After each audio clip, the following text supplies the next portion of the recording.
भद्रक भंडारी पोखरी लघुचाप जनित वर्षा जोगु बैतरणी नदी में बन्या आशंका देखा देइछि। बैतरणी नदीर आखुआ पदाठारे विपद संकेत 18.33 मीटर रहितबा बेले आज सकाळ 11टा सुधा यह 18.20 मीटर उपरे बन्या जल प्रवाहित होछि। जलस्तर वृद्धि पाउथिले मध्य बैतरणीर उपरमुंज आनंदपुर ठारे जलस्तर ह्रास पाउथबा जोगु आखुआ पदाठारे बन्या जल विपद संकेत अतिक्रम करि न पारे बोली आशंका करा जाउछि। तेबे आखुआ पदाठारे जलस्तर वृद्धि सत्वे भद्रक जिलार भंडारी पोखरी एवं धामनगर ब्लॉक रे कोनोसी एसकेएफ उपरे बन्या जल प्रवाहित होई नाही। सेहिभଳି भंडारी पोखरी ब्लॉकर गुरुत्वपूर्ण कंटी घाईरे मध्य बन्या जल प्रवेश करि नाही। अन्य पक्षरे वर्तमान स्थिति में भद्रक जिले में कौनसी बड़ बन्या आशंका नथिबा जिलापाल कहिसंती। जिलापाल कहिसंती जे आखुआ पदाठारे जलस्तर 19 मीटर अतिक्रम कले स्थिति चिंताजनक होई पारे।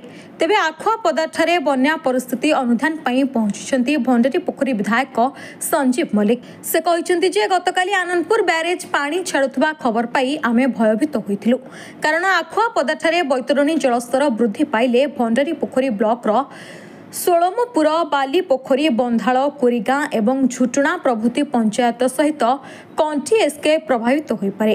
तेणु एने जिलापाल एवं बीडीओ सह कथा मध्य होइथिलु। आवश्यक स्थले साहाय्य एवं उद्धार पाई जिला प्रशासन प्रस्तुत थिबा जिलापाल कहिथिले।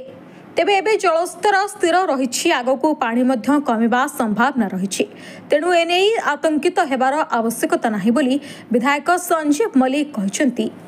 देखो काली राति आम खबर पाइलु जे आंदपुर ठारे जो वर्षा होची पानीटा जो छड़ा होती आमर भंडारी पोखरी पानी जो अच्छी जो लेवल अच्छी बढ़ो बोली तुरंत आम से कथा मो कलेक्टर सार सहित कथा से कहते आम प्रस्तुत अच्छु और बीडीओ सार सहित मत कथा जे जदि आवश्यकता हुए आम इभागट करा उच्च स्थान को अणाଯିव शुखला खाद्य रंधा खाद्य जो जहाँ आवश्यकता हम दिज्व मुख्यतः झुटुणा बंदाल सोलमपुर बालीपोखरी कोरीगां मालदा ये सब जीपड़ा एफेक्ट होता है किंतु जो कंटी एस्केप हो जो पानीटा पशि थाए किंतु वर्तमान आम देखिलु आसिक जंत्री अच्छा जो आंदपुर जो पानीटा आसूला वर्तमान से स्लो हो वर्तमान आ घंटा पर जो बढ़ुला यहाँ आपणकर स्थिर हो धीरे धीरे पानी कमिव आउ कि किसी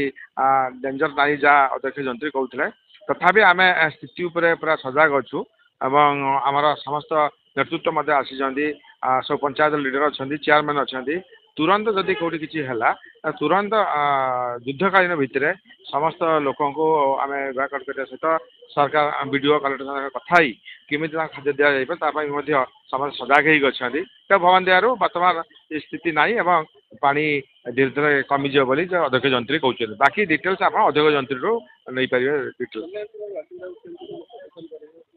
देखो बन्या अंचलवासी सेमान आमठू बेसी सचेतन कारण से दीर्घ वर्ष धरी या सहित फाइट कर चलती आम मुझे विधानसभा क्वेश्चन करी जो कंटी एस्केप अच्छी ताकू बंद करने बंद करी आपणकर नदी बंध सुदृढ़ करने सहित जदि बंद न कर केनाल मध्यम क्रिक मध्यम से पानी की नहीं आम सारंदी सहित संजोग कर समुद्र पकाइवाई और विभिन्न सब केनाल द्वारा या द्वारा हेल्ले कौन ना बन्या जल पानी गाँ गुड़ा बुड़ब ना ये कथा मो बारंबार विधानसभा उपस्थापना करी सरकार दृष्टि आकर्षण कर डीआरडीए मीटिंग पास कर पठाई नुआ डीपीआर करने जहाद्वारा भविष्य में जमी बन्या अंचल बन्यारू मुक्ति पाई।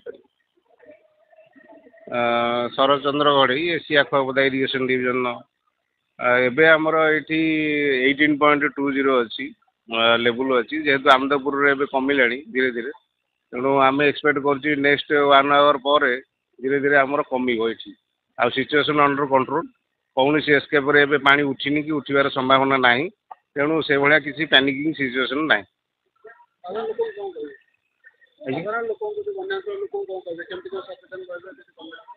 एबे तो सी टाइप रे आसनी किंतु आम सचेतन डिस्ट्रिक्ट एडमिनिस्ट्रेशन को आम जनईचु समस्त आवर करने बीडीओ तहसीलदार से कलेक्टर इंस्ट्रक्शन भी अच्छी ଆଉ ମାନେ ସବୁ ଗାଁରେ ଯୋଉ ତଳିଆ ଅଞ୍ଚଳ ଅଛି ସେମାନଙ୍କୁ ଆୱାରନେସ୍ ବି କରାଯାଇଛି, ଏବେ ଚାଲିଛି।